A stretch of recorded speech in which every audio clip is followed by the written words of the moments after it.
सोहन लाल एक हलवाई है। उसके 2 बच्चे मुन्नी व मुन्ना, एक बूढ़ी माँ व समझदार पत्नी है।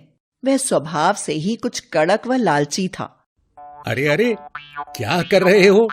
इतना दूध चाय में कौन डालता है? अक्सर वह खाने पीने की चीजों में मिलावट करता था। आहा, कल खूब माल कमाऊंगा।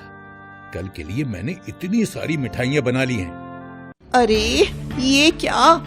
आप दूध की जगह ये क्या डाल रहे हो? यह शक्कर भी कितनी अजीब है। अरे तुम्हें कितनी बार कहा है कि मेरे काम में दखल मत दिया करो। पर इससे तो लोगों को नुकसान पहुंच सकता है। पागल हो क्या? अगर मैं ऐसा नहीं करूंगा तो मुझे नुकसान उठाना पड़ेगा। तुम अपना मुंह बंद करो और जाओ यहाँ से। सोहनलाल की पत्नी सब जानते हुए भी कुछ नहीं कर पाती। वह वहाँ से उदास होकर चली जाती है। अरे सोहनलाल, कुछ नारियल के लड्डू देना, शुद्ध घी के होने चाहिए। अरे खुद चेक कर लो, शुद्ध घी के ही हैं। हाँ, बहुत बढ़िया। अक्सर सोहनलाल खाने के लिए दूसरी व देने के लिए दूसरी मिठाइयों का प्रयोग करता। आते रहना भाई साहब। अरे ये क्या कर रहा है? ढक इन्हें। ये असली घी की मिठाइयां हैं। अंदर जा, वहां से लड्डू पैक करके लेकर आ। आओ आओ आओ, शुद्ध घी की मिठाइयां खाओ। आओ आओ। अगली सुबह, जरा इधर आना बेटा। क्या है माँ? बेटा, आज कुछ गुलाब जामुन लाना, बड़ा मन कर रहा है खाने का। ठीक है माँ, लेता आऊंगा मैं। शुद्ध घी के लाना। चुप रहो, माँ के सामने ये कहने की जरूरत नहीं। हे भगवान, मेरे पति पर कृपा करो कि यह ग्राहकों को भी शुद्ध घी की मिठाइयां ही दे। किसी दिन किसी को कुछ हो गया तो पता नहीं क्या होगा उस दिन। उधर दुकान पर कुछ गरीब बच्चे आ जाते हैं। सोहनलाल का छोटू उन बच्चों को चुपके से मिठाइयां दे देता है। तभी वहाँ सोहनलाल आ जाता है। भागो भागो यहाँ से। क्यों रे छोटू, तू मेरी मिठाइयाँ इन गरीब भिखारियों को खिला रहा है? नहीं मालिक, मैं तो इन्हें कब से भगा रहा हूँ, पर ये सब जाते ही नहीं। और भाई सोहनलाल, कैसे हो? बेटी की शादी है, मुझे 500 केजी लड्डू चाहिए। आपकी बेटी मेरी बेटी, मैं जरूर बनाऊंगा, लेकिन लड्डू शुद्ध घी के होने चाहिए। हाँ, लड्डू शुद्ध घी के ही होंगे, ये भी क्या कहने की बात है। ये लो चखो। लड्डू तो बड़ा ही स्वादिष्ट है। तो तय रहा, 500 केजी लड्डू अगली 10 तारीख तक तैयार करवा देना। लड्डू ऐसे होने चाहिए कि बाराती स्वाद भूल ही ना पाए, और तुम भी आना पूरे परिवार के साथ। हाँ, क्यों नहीं क्यों नहीं। हाँ। ऐसे ही समय बीतने लगता है। सोहनलाल अपनी शुद्ध घी की मिठाइयां चखाकर नकली घी, दूध व शक्कर की मिठाइयां बेचे जा रहा था। कोई भी उसकी चालाकी को समझ नहीं पा रहा था। सोहनलाल की पत्नी यह देख हमेशा डरी रहती थी कि किसी दिन किसी को नुकसान ना हो जाए। जी, आपने अब बहुत सा धन कमा लिया है। भगवान का दिया अब हमारे पास सब कुछ तो है। क्या अब आप मिठाई में मिलावट करना छोड़ नहीं सकते?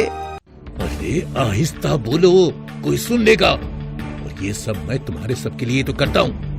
मुन्ना को बड़े स्कूल में पढ़ाना है, मुन्नी की शादी बड़े घर में करनी है। मैं क्या ये सब अपने लिए करता हूँ?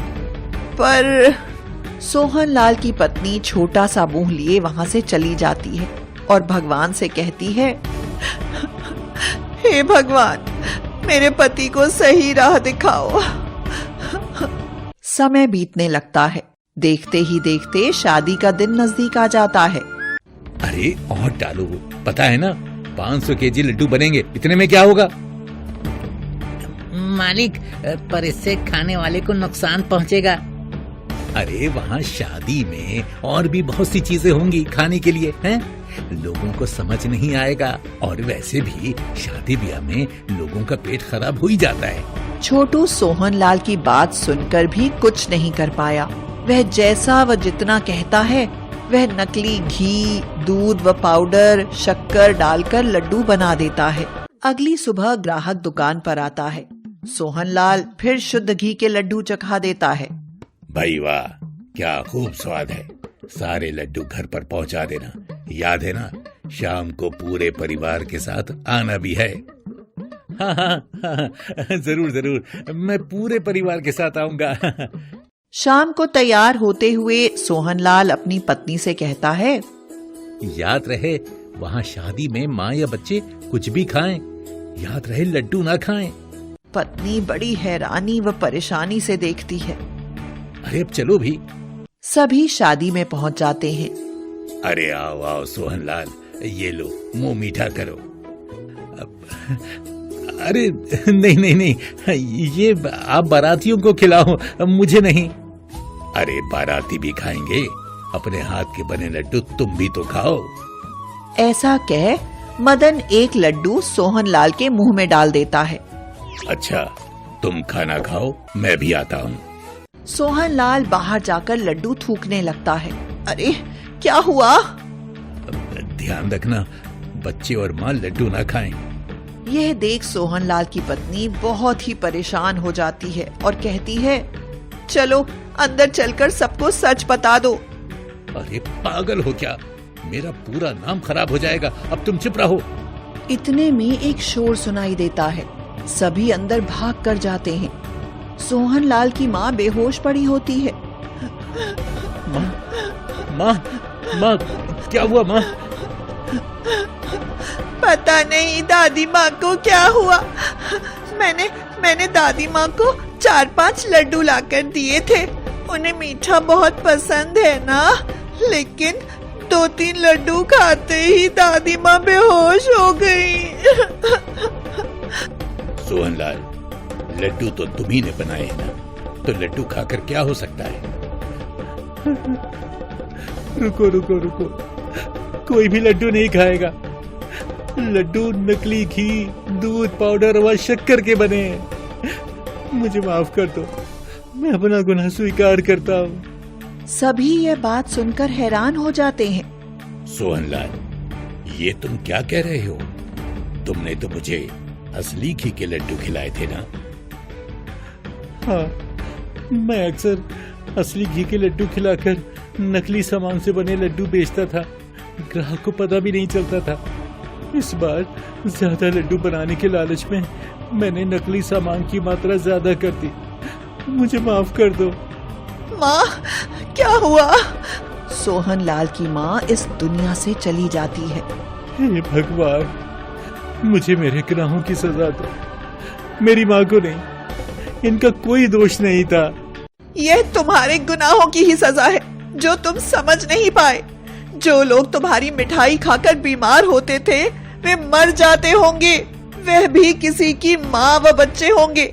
आज जब तुमने अपनी गलती से अपनी माँ को खो दिया है तब तुम्हें दुख हुआ, अब भी ये करोगे? सोहनलाल जोर जोर से रोने लगता है और कहता है कि अब से वह ऐसा नहीं करेगा। अपनी माँ को खोकर सोहनलाल बहुत ही दुखी हुआ। नकली मिठाई बनाने व बेचने के लिए पुलिस ने सोहनलाल को पकड़ लिया। उसे 5 साल की सजा दी। जेल से छूटकर जब सोहनलाल आता है तो उसने अपनी दुकान की जगह पर एक बड़ी सी दुकान देखी। सोहनलाल यह देखकर हैरान हो गया कि वह दुकान उसकी माँ के नाम से थी। सोहनलाल के बेटे ने अपनी दादी माँ के नाम पर असली व शुद्ध मिठाइयाँ बनाने वाली दुकान खोली, जो कि पूरे शहर में अपनी क्वालिटी के कारण मशहूर हो गई। पिताजी, आप आ गए?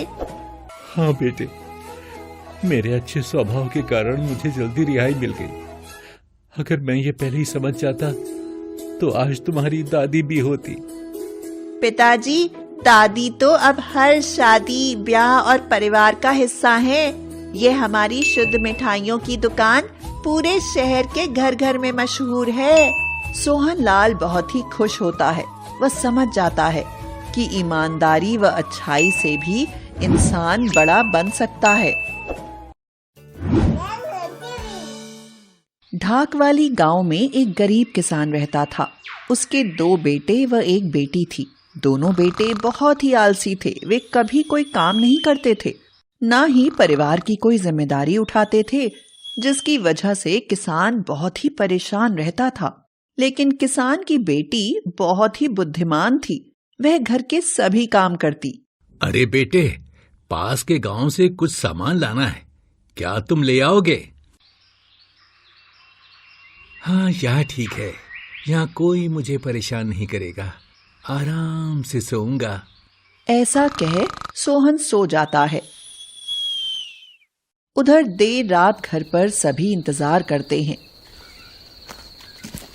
अरे क्या हुआ चाचा, इतनी रात किसका इंतजार कर रहे हो? सोहन का, पास के गांव गया है कुछ सामान लाने, अभी तक आया नहीं, बस उसी की राह देख रहा हूँ। अरे चाचा, सोहन वो तो मंदिर के पास वाले पेड़ के नीचे सोया है। क्या? यकीन ना हो तो खुद देख लो, वो कहीं नहीं गया। पिताजी, आप यहीं रुकिए, मैं जाती हूँ। तुम रुको, नहीं, मोहन को कहता हूँ। मोहन बेटे, देखो तो सोहन कहाँ है। आ जाएगा पिताजी। ऐसा कह वह फिर सो जाता है। किसान अपने दोनों बेटों से बड़ा ही परेशान था।